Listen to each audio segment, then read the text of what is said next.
સમાચારમાં આગળ વાત કરીશું બનાસકાંઠાથી। બનાસકાંઠાના અંબાજી મંદિરને લઈને ગુજરાત હાઈકોર્ટ દ્વારા એક ઐતિહાસિક અને મહત્વપૂર્ણ ચુકાદો આપવામાં આવી રહ્યો છે।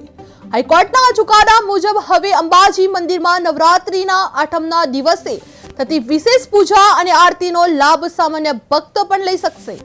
અત્યાર સુધી આ અધિકાર માત્ર દાંતા દરબારના વંશજોને જ મળતો હતો અને રાજાશાહી સમયથી આ પરંપરા ચાલી આવતી હતી। અંબાજી મંદિર ટ્રસ્ટ અને દાંતા દરબારના વંશજો વચ્ચે છેલ્લા ઘણા વર્ષોથી આ મુદ્દે કાનૂની વિવાદ ચાલી રહ્યો હતો, જેનો અંત હવે હાઈકોર્ટના ચુકાદા સાથે આવી રહ્યો છે। જે હાઈકોર્ટ પોતાના અવલોકનમાં સ્પષ્ટ કહ્યું છે કે લોકશાહી વ્યવસ્થામાં રાજાશાહી સમયના વિશેષ અધિકારીનો સતત ચાલુ રાખી શકાય નહીં। અંબાજી મંદિર એક જાહેર ટ્રસ્ટ હોવાથી અહીં તમામ ભક્તો સમાન છે।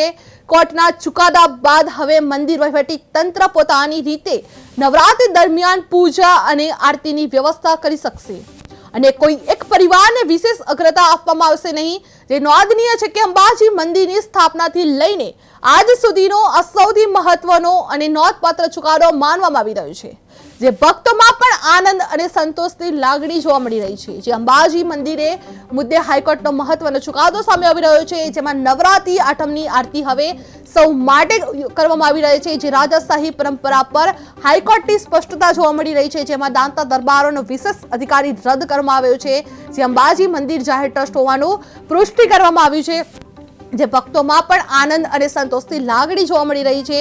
જે કોર્ટના ચુકાદા બાદ હવે મંદિર વહીવટી તંત્ર દ્વારા કરવામાં આવી રહ્યું છે, જેમાં હાઈકોર્ટે પોતાના અવલોકનમાં સ્પષ્ટ કહેવામાં આવ્યું છે જે અંબાજી મંદિર ટ્રસ્ટ અને દાંતા દરબારના વંશજો વચ્ચે છેલ્લા ઘણા વર્ષોથી આ મુદ્દે કાનૂની વિવાદ ચાલી રહ્યો હતો તે જોવા મળી રહ્યો હતો, જેમાં આરતીનો લાભ સામાન્ય ભક્તો પણ લઈ શકાશે। જે અત્યાર સુધી આ અધિકાર માત્ર દરબારના વંશજોને જ મળતો હતો અને હવે રાજાશાહી સમયથી આ પરંપરા ચાલતી આવી જોવા મળી રહી છે।